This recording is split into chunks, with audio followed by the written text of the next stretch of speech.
Okay, this project is going to be a tray, a serving tray. And so you want to start, for this one you want to make sure that you wedge your clay really well. We should always wedge our clay, but for this one you should take some extra time and do a thorough job of it. And once it's wedged, and I've wedged this a little bit already, then it's ready to roll out a slab. And you want it probably about 6 inches wide at least. Probably 8 would be okay, because you want to be able to cut a fairly good sized oval out of the slab. Here I've rolled out my slab, and it's still a little bit thicker than I would like. And so what you need to do is just take it and kind of throw it down like that, and that'll thin out the slab. It'll make it easier to bend it, which we'll show you in a second, and also it'll just make it a little bit more pliable. The next thing, and we haven't done this before in any project, is take a rib, and I want you to smooth out both sides of your slab. This is also going to help prevent cracking, because we're not doing all the walls separately in separate pieces and scoring them on. We're just folding them up. Cracking can become a problem, and if you wedge your clay really well and take a rib and smooth out both sides, it'll be less likely to have cracking. Not that it won't happen, but it'll be minimal. So I smoothed out this side, and now I'll do this side, and next we're going to be cutting out our oval for our serving dish. Okay, this dish really isn't going to be very big, and so one piece of clay should work well. The middle of your oval, let me move some of this stuff out of the way, should be about 2 inches wide, and this is a 2-inch strip, and so you can kind of see it. What I like to do is lay a 2-inch strip of paper. If you want to use some scratch paper to get that right, you can cut one out. And so then what I'll do is I cut along there, and that's going to be the length of my dish. Line that back up. And now I want the oval part, so I'm going to transition and cut. Now, if you're worried that your oval might not be the right shape that you would like, you could also cut out an oval of paper and lay it on top, and then you can kind of guarantee you're going to get the size that you want. And this helps with the modeling, like if you want to make models and templates and things, that's helpful for this part. So here I have my oval, and I'm ready to mark out where my handles are going to go. Okay, and so what I like to do, I'll trim that off a little bit more.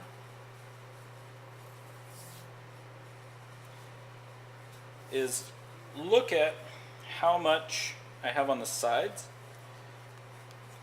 how much clay I have on the sides, and that's about how far I'm going to cut in.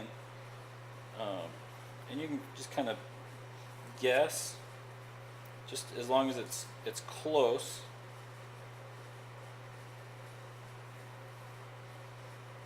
So I just follow my template down.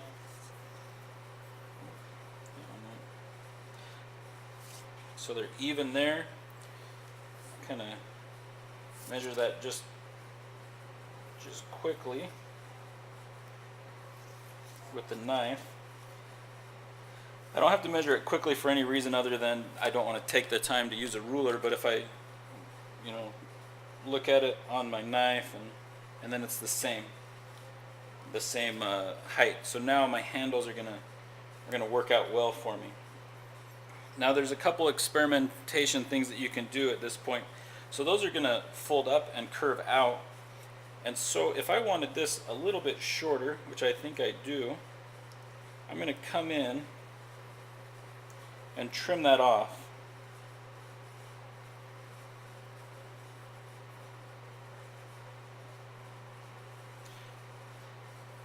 And I'll leave that on there just so you can see. I'll leave this side there so you can see the difference. Next step that we're going to do is we're going to start lifting we're going to apply a texture to our tray. And the texture is up to you what it looks like. And I made these different kind of curvy templates. If you want to use them, you don't have to. I kind of like them. So I'll put that on, and then I can take a tool. I have a few tools that I like. There's this one. It's going to give me different little ridges. And so what I could do with this one is push down and follow that curve. So there I get a wavy line that's going to be kind of neat to look at. And then I could come in and do that again.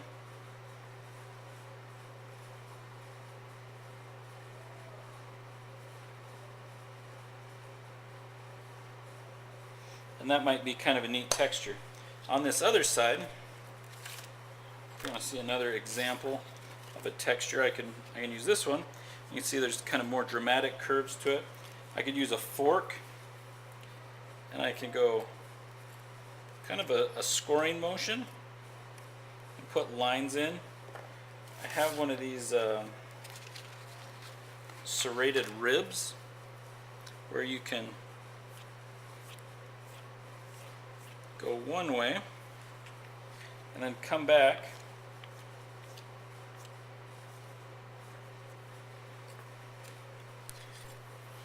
and you could take just the tip of a knife where that back straight edge right there and push that in. Kind of gives it a feathered look. Now all these little guys, I'm not going to worry about those right now, but as they dry out I'll take them off. You can also just get like a wooden tool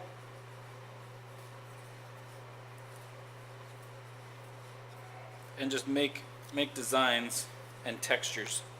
Okay.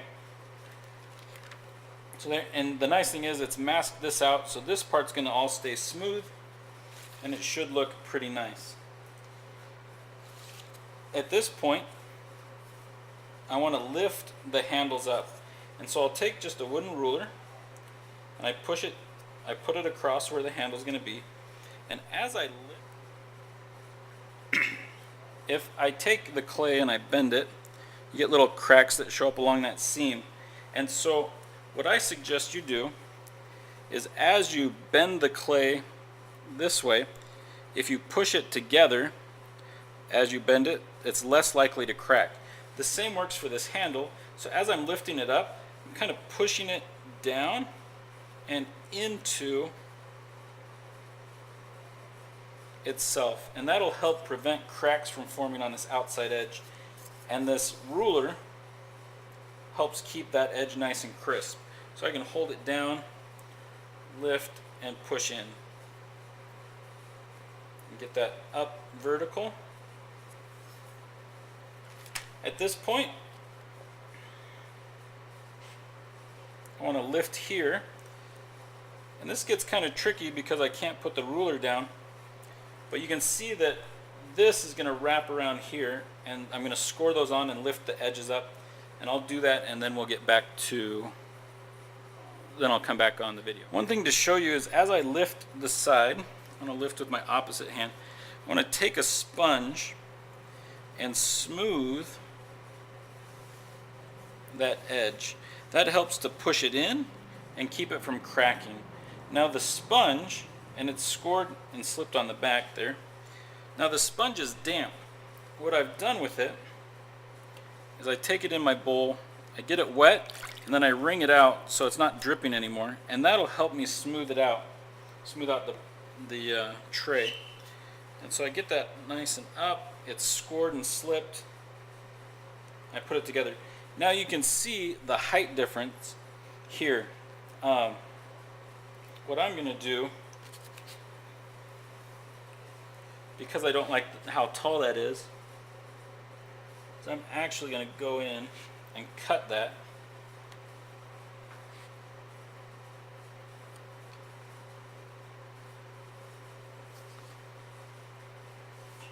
So I can finish this up how I envisioned it. Okay, so there I have it. It's roughly even. You can take your damp sponge and you want to run it along these edges. And what I'm doing is I'm holding it like this, so that when I slide it, it's going to kind of cup and smooth out that edge. You don't want to mess up your texture, but kind of a fun thing to do is play with that edge and you get a little bit more movement.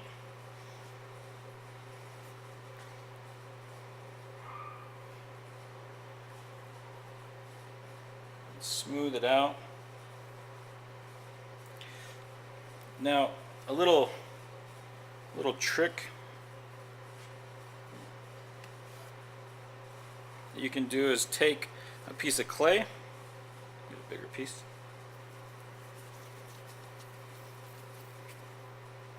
you can roll a ball, and on this edge here, where these come together, right here, sometimes it doesn't look real nice, and so you can take a ball, slip and score it on, and just push it in. It becomes a little design feature. This handle, you want to just wrap it around. This other side, you want to wrap it around. Now, if you'd like to design on the inside of this handle, you can. I need to smooth this out more, and I'll show you a clip when it's all smoothed out. But it's kind of a nice little serving dish. You can lift up. You'll be able to lift it up by the handles and put things in it.